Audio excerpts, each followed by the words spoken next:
5 सदियों पहले जब स्पेनी दक्षिण अमेरिका में पहुंचे, वहां के आदिवासी जनजातियां अक्सर हमलावरों के खिलाफ लड़ाई लड़ती थीं। इन जनजातियों का एक तरीका स्पेनिश के खिलाफ संघर्ष करने का यह भी था कि वे उनके बसेरों को घेर लेते थे। इसी तरह का मामला उस समय हुआ जब नोला, एक स्पेनी लड़की सिर्फ 15 साल की थी।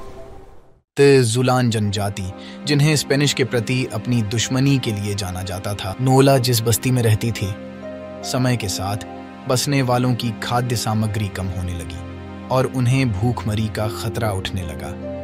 बेहद निराश, लोग अपने कैप्टन से अनुरोध करते रहे कि वह उन्हें खाद्य की खोज में जाने की अनुमति दें, लेकिन उनकी याचना को नकार दिया गया।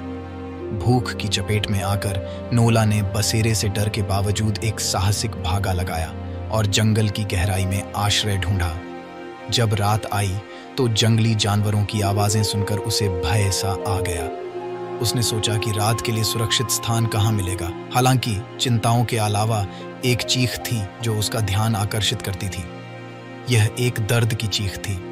उसने उसकी दिशा में जाने का अनुसरण किया और उसने एक गुफा पाई जहां एक प्यूमा ने हाल ही में अपने नवजात शिशुओं को जन्म दिया था। हिम्मत की बात है, नोला ने मां प्यूमा की मदद की जब वह अपने नवजात शिशुओं को साफ कर रही थी। उत्तरदायित्व के बदले में प्यूमा ने उसे बच्चों की देखभाल के दौरान देखने की अनुमति दी जब वह शिकार करने चली गई। दिनों बीत गए जब नोला ने प्यूमा के बच्चों की देखभाल करते हुए।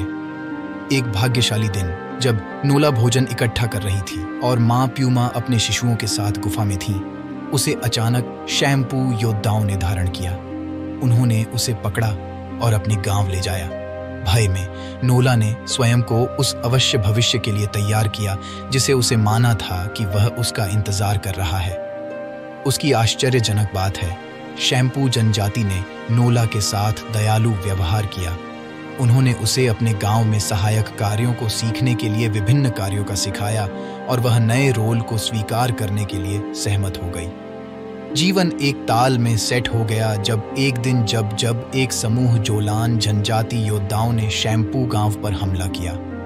नोला को एक स्पेनी लड़की के रूप में पहचानते हुए उन्होंने उसे अपने लोगों के पास वापस ले जाया। अपने वापसी पर जोलान कप्तान नोला के प्रति अपने आदेशों की अनुशासन न करने और जंगल में भाग जाने के लिए उसे गुस्सा था।